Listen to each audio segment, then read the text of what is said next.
City cable TV news కు స్వాగతం. ముందుగా హెడ్లైన్స్.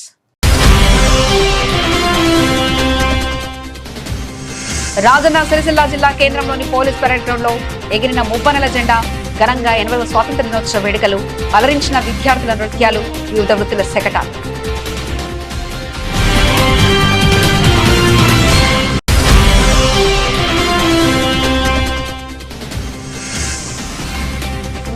సిరిసిల్ల ప్రెస్ క్లబ్ లో ఘనంగా స్వాతంత్ర దినోత్సవ వేడుకలు.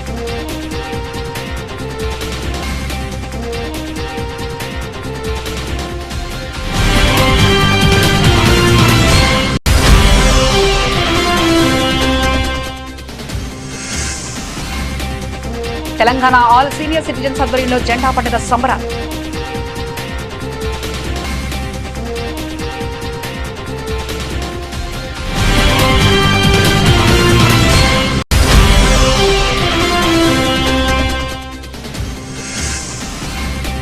భారతదేశ స్వాతంత్ర సంగ్రామం సమయంలో ముద్రించిన నాణ్యాలను ప్రదర్శించిన కళాకారుడు కోత్వాల్ సాయిరాం.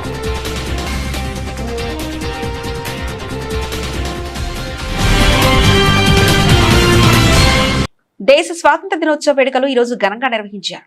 జిల్లా పోలీస్ కార్యాలయ ఆవరణలో పెరేడ్ గ్రౌండ్ లో ఏర్పాటు చేసిన స్వాతంత్ర వేడుకలకు ప్రభుత్వ విప్ వేములవాడ ఎమ్మెల్యే ఆది శ్రీనివాస్ ముఖ్య అతిథిగా హాజరయ్యారు. ముందుగా పోలీసు నుంచి గౌరవ వందనం స్వీకరించారు. అనంతరం జాతీయ జెండాను ఎగురవేసి వందనం చేశారు.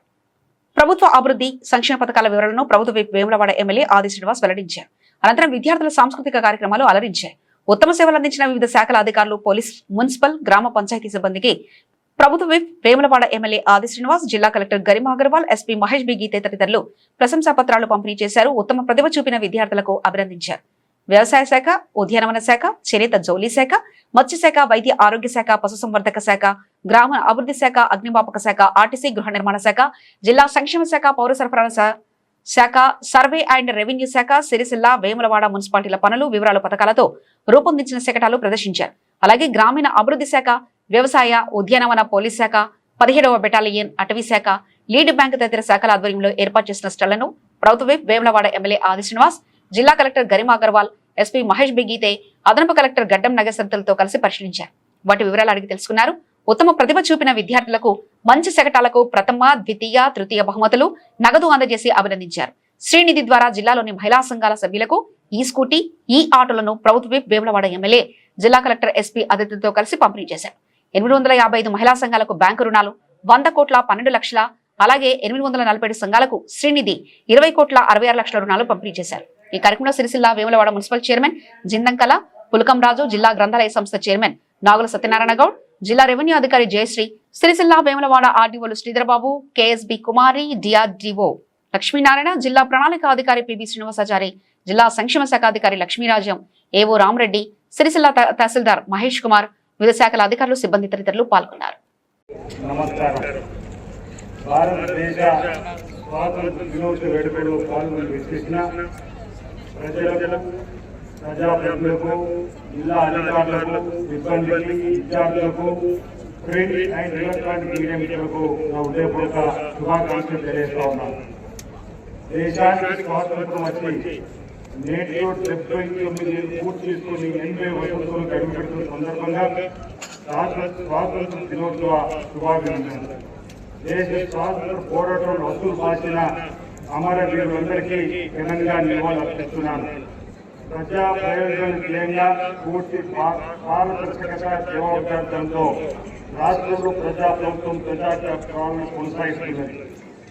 ప్రజాప్రభుత్వం ద్వారా జిల్లాలో అమలు చేస్తున్న పలు సంక్షేమ అభివృద్ధి కార్యక్రమాలను క్లుప్తంగా మేము ముందుస్తున్నాం.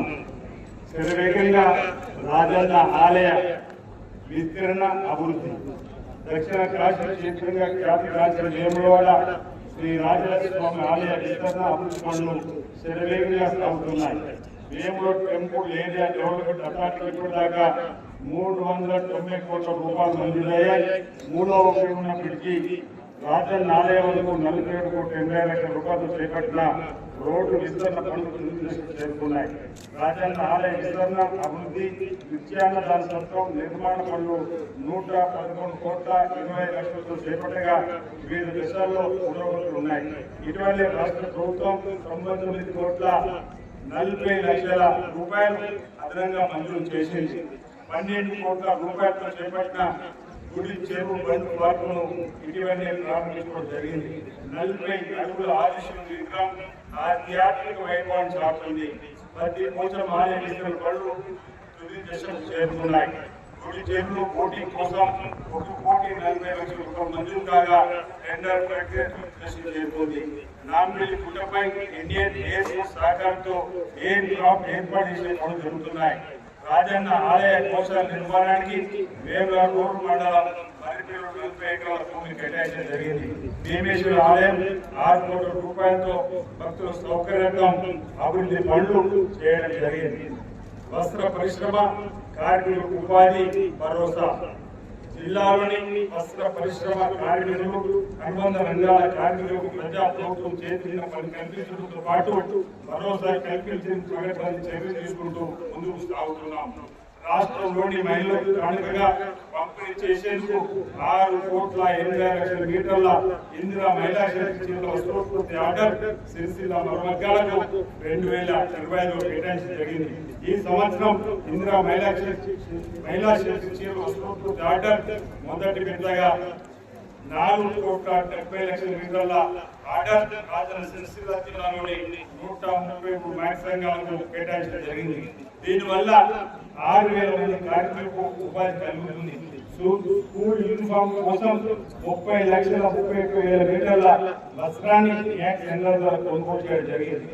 నేతన్న పొదుపు పథకం కింద జిల్లాలోని 4,963 రంగాల కార్మికులకు 12,40,00,000 రూపాయలు ప్రభుత్వం వాటా కింద విడుదల చేయడం జరిగింది. జిల్లాలోని 5,530 మరమగ్గాల అనుబంధ రంగాల కార్మికులకు ప్రతి నెల వాటా జమ చేయడం జరిగింది. ఇందులో 214 చేనేత అనుబంధ కార్మికులు నమోదు చేయడం జరిగింది. దీనికి గాను ప్రభుత్వం వాటా కింద 2,90,00,000 రూపాయలు ప్రతి నెల జమ చేయడం జరుగుతుంది. వ్యయంలో వాళ్ళు 50 కోట్ల రూపాయలు వేపు చేసిన జాబితా రిపోర్ట్ ద్వారా 90% క్రెడిట్పై నిధులు ఇవ్వడం జరుగుతుంది. నేతల భద్రత పథకం కింద 5,820 మందికి మరమగ్గాల కార్మికులు 214 మంది చేనేత కార్మికులకు బీమా సౌకర్యం కల్పించడం జరిగింది. ఇప్పటి వరకు అకాల మందికి చెందిన మరమగ్గాల చేనేత రంగానికి సంబంధించిన 132 మంది కార్మిక కుటుంబాలకు 5 లక్షల రూపాయలు చొప్పున 6,60,00,000 రూపాయలు అందజేయడం జరిగింది. చేనేత కార్మికులకు వేతన ప్రోత్సాహం కింద జియో ట్యాగ్ అయినటువంటి మగ్గాల నుంచి నిర్దిష్ట ఉత్పత్తి ప్రమాణాల ఆధారంగా మొదటి 3 నెలల్లో 119 మంది చేనేత కార్మికులకు 4,000 చొప్పున 105 మంది అనుబంధ కార్మికులకు 15,000 రూపాయలు చొప్పున మొత్తం 6,00,000 రూపాయలు రైలు చేస్తున్నారు. ప్రత్యామ్నాయ పంటల సాగు వ్యవసాయ రుణాల సదస్సులు నిర్వహించడం జరుగుతూ ఉంది. మే 11 నుంచి 16 తేదీ వరకు విద్యా వారోత్సవం నిర్వహించి 9 PMC ఒక కేజీబీ విద్యాలయంలో 763 విద్యార్థుల సభాక్రమం నిర్వహించడం జరిగింది.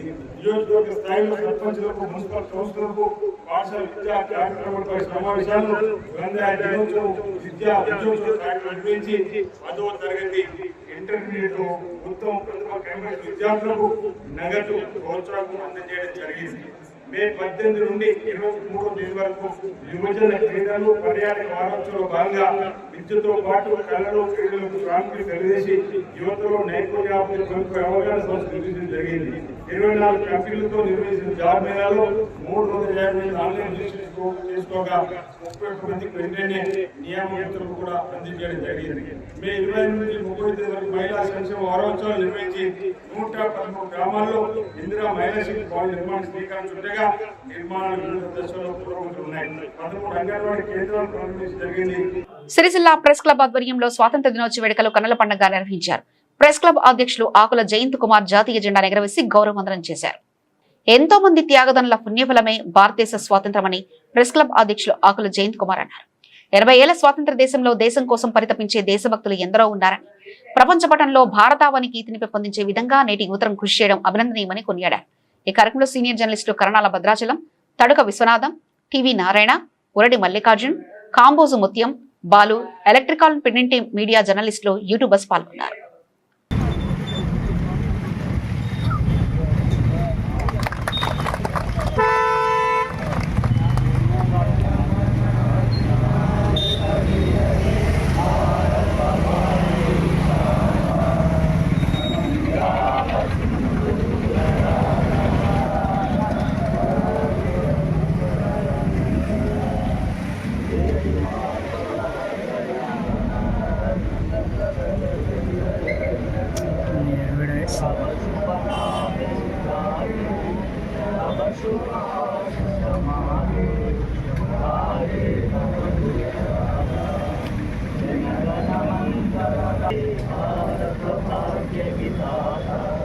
जय हे जय हे जय हे जय जय जय जय हे भारत माता की भारत माता की ఐక్యత. తెలంగాణ ఆల్ సీనియర్ సిటిజన్స్ ఆధ్వర్యంలో 80వ స్వాతంత్ర దినోత్సవ వేడుకలు ఘనంగా నిర్వహించారు. జాతీయ పతాకాన్ని Telangana all senior citizens association Rajanna Sircilla జిల్లా శాఖ అధ్యక్షులు చేపురి బుచ్చయ్య పతాకావిష్కరణ చేశారు. సీనియర్ సిటిజన్ చట్టం 2(7) ప్రకారం 2 అంశాలు దాగి ఉన్నాయని ప్రజలందరూ కూడా తెలియాల్సిన అవసరం ఉందని, అందుకే ప్రభుత్వం అవగాహన సదస్సులు ఏర్పాటు చేయాలని తెలంగాణ ఆల్ సీనియర్ సిటిజన్స్ రాష్ట్ర ఉపాధ్యక్షులు జనపాల శంకరయ్య కోరారు. సీనియర్ సిటిజన్లను ఎవరు ఆవేదనకు గురి చేసినా చట్టరీత్యా చర్యలు తీసుకోబడతాయని హెచ్చరించారు. ఈ కార్యక్రమంలో సీనియర్ సిటిజన్లు భారీగా పాల్గొన్నారు.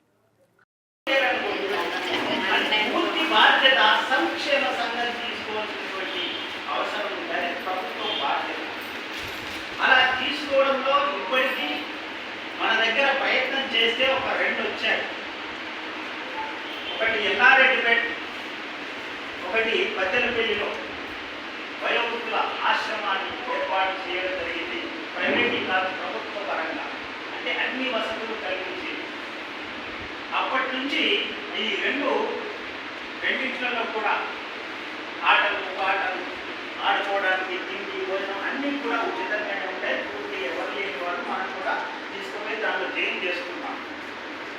ఇంకా పిల్లల్లో ఉన్నటువంటి అంశాలు, కొడుకు తల్లిదండ్రిని సక్రమంగా చూడని పరిస్థితులు ఉన్నప్పుడు అప్పుడు చాలా మంది దగ్గర అప్లికేషన్స్ పెట్టుకుంటారు. అది ఆర్టీఓ ఆఫీస్కి వచ్చి చేరుతుంది. ఆర్టీఓ ఆఫీస్లో ట్రిబ్యునల్ అని ఉంటుంది. ట్రిబ్యునల్ అంటే న్యాయ వ్యవస్థలో ఒక భాగం. అక్కడ ఆ కేసును పరిష్కారం చేయడం జరుగుతుంది. ఆ కేసుల పరిష్కారంలో మన వయోవృద్ధులకు సంబంధించిన మనం సభ్యులు అందులో ఉంటాం. మన ఎదుటనే వాళ్ళకు సంబంధించినటువంటి సాధక బాధకాలు తెలుసుకొని వాళ్ళకు న్యాయమైనటువంటి తీర్పులు ఇచ్చడానికి మనం అక్కడ ప్రోత్సాహం చేస్తాం. ఏమిటి న్యాయం అంటే తల్లిదండ్రులకు ఎట్టి పరిస్థితుల్లో కూడా వైద్యపరంగా కానీ భోజన పరంగా కానీ ఎలాంటి వసతులు లోపం లేకుండా జరగాలి. అది చట్టం. అలా జరిగిన నేపథ్యం లోపల కొడుకులని మందలించే హక్కు ప్రభుత్వానికి ఉంది. పూర్తిగా 1 నెల రోజులు అన్నం పెట్టకపోయినా జైలుకు పంపే చట్టం ఉంది. ఒకవేళ తండ్రి తల్లి సంపాదించిన ఆస్తి పాస్తులు ఎన్ని ఉన్నా అవన్నీ కూడా మళ్ళీ వెనక్కి తీసుకునేటువంటి చట్టం ఉంది, పవర్. అయితే అలాంటి పవర్ను మన వాళ్ళు ఉపయోగించుకోకపోవడం శోచనీయం. ఎందుకంటే అలాంటి పవర్ ఉంది అని చెప్పి ఒక్కసారి ఉపయోగిస్తే ఎదుటి వాళ్ళు భయంలో పడతారు. అరే ఇట్లా అవుతుంది అని చెప్పి వెంటనే వేసి ఇతరులకు కూడా సరైన మార్గంలో నడిచే వీలుంటుంది. మొన్న ఒక కేసు వచ్చింది. ఇద్దరు కొడుకులు ఉన్నారు. ముగ్గురు కొడుకులు అంట. ఒక కొడుకు చిన్న కొడుకు దగ్గరనే తల్లి ఉంటుంది, తల్లి చనిపోయాడు. ఆస్తులన్నీ ముగ్గురు కొడుకులు సమానంగా పంచించారు. మధ్యలో చిన్నోడు చనిపోయాడు కాబట్టి ఇది వికలాంగుడు అతని ఆస్తి కూడా ఇద్దరు పంచుతుంది. తల్లి పెరాలసిస్ అంటే పచ్చవాసాయి. ఆమె చూడడానికి ముందుకు రావడం నా దగ్గర ఏమంటే నా దగ్గర తమ్ముడు దగ్గర 5 లక్షలు ఫైనాన్స్గా మన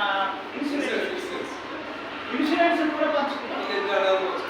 ఏమి లేవని పక్కన పెట్టేసి వెంటనే ఈ విషయం పిల్లలు కాకుండా విలేకరు మా దృష్టికి తీసుకురాగానే వెంటనే ఫోన్ చేసి అక్కడి నుంచి ఆడిపోతుంది. వెంటనే మన సుమోటో కేసు కింద, సుమోటో కేసు అంటే మనం వాళ్ళు పెట్టాల్సిన అవసరం లేదు. క్యాండిడేటే పోయి అక్కడ వాళ్ళ మీద ఇక్కడ జరుగుతుందని పెట్టాల్సిన అవసరం లేదు. మన సంఘ సభ్యుల తరఫు నుంచి కూడా మనం పెట్టవచ్చు. అలా లెటర్ రాయించి వెంటనే దేవదాస్ గారికి అధ్యక్షుల వారికి చెప్పగానే నేను దగ్గర చెప్తున్నాను. ఎందుకంటే అవసరం ఏదైతే మా అమ్మ బాగలేదు, హాస్పిటల్ అక్కడ ఉన్నాను కాబట్టి మరి వెంటనే ఫోన్ చేసి చెకప్ చేశారు. మళ్ళీ అక్కడికి వెళ్ళి అక్కడ మాట్లాడి సెక్షన్ వాళ్ళతో మాట్లాడాలి. ఇమీడియట్ చెయ్యాలండి. కలెక్టర్ ఆఫీస్ కూడా వెంటనే మన హాస్పిటల్కు కొనార్క్ హాస్పిటల్కు పోయేసరికి అప్పటికే డిశ్చార్జ్ చేయడం జరిగింది. వెంటనే భయపడ్డాడు. ఈయనతో ఏమన్నా అంటే లేదు కదా సార్ అంటే నేను చెప్పిన ఒకటే మాట, బిడ్డ మీ ఆస్తులు మొత్తం జప్తు అవుతాయి, ఆర్టీఓ సర్టిఫికేట్ అప్లికేషన్ వచ్చింది చెప్పేసి గట్టిగా బెదిరించేసి చెప్తే డాక్టర్ దేవదాస్ గట్టిగా బెదిరించారు. వెంటనే ఇమీడియట్ ఇద్దరు వచ్చేసి మళ్ళీ సక్రమంగా తీసుకొని మందులని రాయించుకొని తీసుకొని పోవడం జరిగింది. ఇట్లా ఎన్నో జరుగుతున్నాయి. మనకు కనిపించేది ఒకటి, కనిపించకుండా జరిగేవి కొన్ని ఉన్నాయి. కొన్ని ఏంటంటే అయ్యో నేను ఇట్లా చేస్తే నా కొడుకును బదిలీ చేసినట్లు అవుతుందేమో, నా కొడుకును మళ్ళీ 10 మందిలో పెడితే వాడు ఆయన చూస్తాడో లేదో అనే భయంతో తాము కూర్చునే కేసులు కొన్ని ఉన్నాయి. కానీ మన దగ్గరకు వచ్చిన కేసుని మనం ఖచ్చితంగా పరిష్కరించే మార్గంలో ముందుకు సాగుతున్నాం. దానికి మనందరి సపోర్టు ఉండడం వల్లే మనం ఇది 4 సంవత్సరాల నుంచి ప్రయత్నం చేస్తే మనకి డే కేర్ సెంటర్ వచ్చింది. దీనికి కూడా ఇంకా అన్ని వసతులు రాలేదు. మనకి ఇంకా మిక్సీలు కావాలి, ప్లస్ మనకు ఫర్నిచర్ ఇంకా కావాలి. తర్వాత మనకు ఇది పట్ట మీద నడిచేది అది కూడా తెమ్మని చెప్పి పెట్టడం జరిగింది. అవన్నీ ఇంకా వస్తువులు అన్నీ సాధారణంగా ఆరోగ్యపరంగా మనకు ఇక్కడ బాగుండడానికి నలుగురు కలిసి ఇక్కడ కూర్చొని మాట్లాడుకోవడం, ఆడుకోవడం, పాడుకోవడం, అందుకే మనకి డే కేర్ సెంటర్. డే అంటే కొత్తంతా ఉండేది మాట్లాడి, అందుకు ఆ ఇద్దరు అమ్మాయిలు తర్వాత మనకు ఒక అబ్బాయి ఇక్కడ ఈ దాన్ని స్టాఫ్గా ఉంటారు. అంటే దీని పరిరక్షణలో వాళ్ళు మనకు రోజు టిఫిన్ అందియాలి పద్ధతి ప్రకారం. అయితే ఫండ్స్ ఇంకా రాలేదు సార్, వచ్చిన తర్వాత ఖచ్చితంగా అమలు చేస్తాను అని చెప్పి సార్ చెప్పడం జరిగింది. ఆ ఫండ్స్ మాత్రం తొందరగా వచ్చేది చేయాలి. మరి కొత్త టిఫిన్లు పెట్టేటనుకోండి, కొంతమంది ఇంటి దగ్గర వండుకొని స్థితి లేని వాళ్ళు ఇక్కడికి వచ్చి ముద్దరుకుంటా కనీసం ఒకరంత తృప్తిగా తింటారు. ఆ తర్వాత సాయంత్రం కూడా స్నాక్స్ ఇవ్వాలి, ఇవి కూడా పెట్టాలి. అసలు వాస్తవం ఇవన్నీ వసతులు మనకి ఇక్కడ కల్పించేటువంటి ఈ డే కేర్ సెంటర్లో కల్పించేటువంటి అవకాశాలు ఉన్నాయి. అది బడ్జెట్ రాగానే అవన్నీ రిలీజ్ చేస్తాం సార్, తప్పనిసరిగా చేస్తాం. అది బడ్జెట్ రాలేదని చెప్పి అది ప్రాసెస్లో ఇంకా ఇప్పటికీ ప్రతిసారి కూడా జిల్లాలో జరిగే ప్రతి కేసు కూడా మనకు ఆర్టీఓ ఆఫీస్లో చర్య తీసుకుంటూ ప్రతి కేసును పర్యవేక్షించడం జరుగుతూ ఉంది. దానికి మన సభ్యులు ఉన్నారు. ఇంకొకటి కొత్తగా మన రాష్ట్ర శాఖ ఏం చేసిందంటే మన యొక్క అధికారాన్ని విస్తరించాలనే నెపంతో ప్రతి మండలానికి నలుగురిని కమిటీని కౌన్సిలింగ్ కమిటీని ఏర్పాటు చేయాలి. అది ఎస్పీకి లెటరు, ఎందుకంటే డిఐజీ అక్కడ వెంటనే లెటరు మన సంఘం వాళ్ళు పోయి కోరగానే అంత అశ్రద్ధ జరుగుతున్నాను వెంటనే లెటర్ రాసి మన ఆస్తులకు సంరక్షణ అంటే పెద్దవాళ్ళ యొక్క ఆస్తులకు సంరక్షణ కూడా పూర్తి బాధ్యత పోలీసు డిపార్ట్మెంట్కి సెక్షన్ 21 ప్రకారం.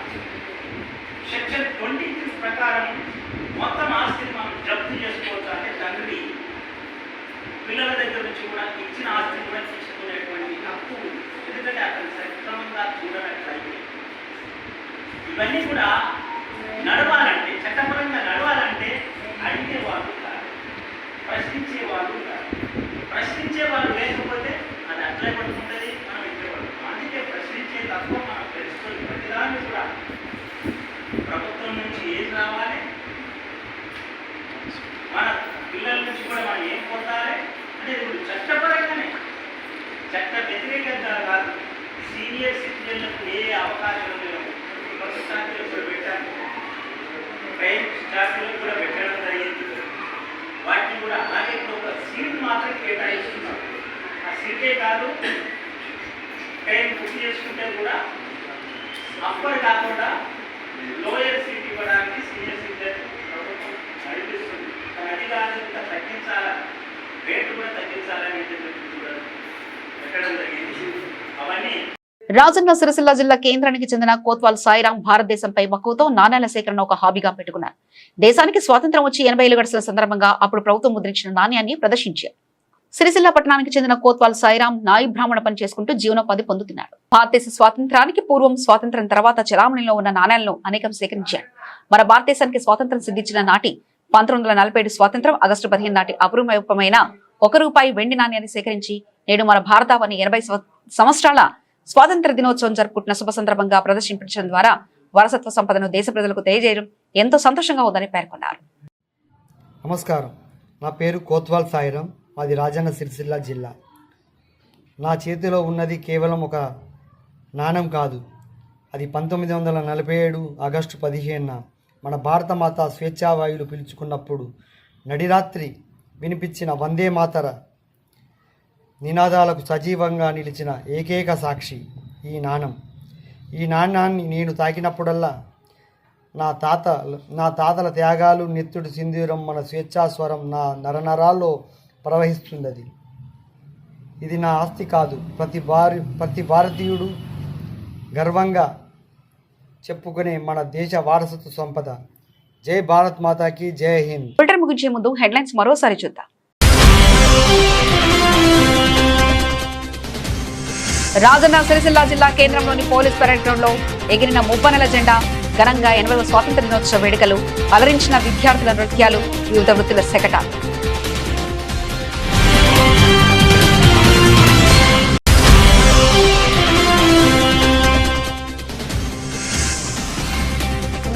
సిరిసిల్ల ప్రెస్ క్లబ్ లో ఘనంగా స్వాతంత్ర దినోత్సవ వేడుకలు.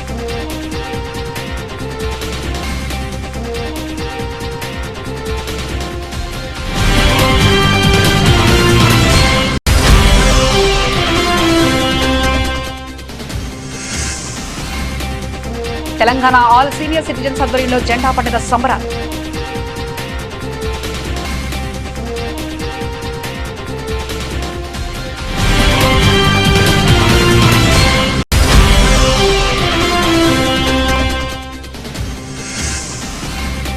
భారతదేశ స్వాతంత్ర సంగ్రామం సమయంలో ముద్రించిన నాణ్యాలను ప్రదర్శించిన కళాకారుడు కోత్వాల్ సాయిరాం.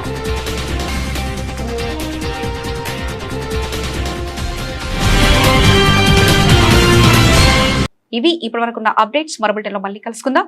అంతవరకు సెలవు. నమస్కారం.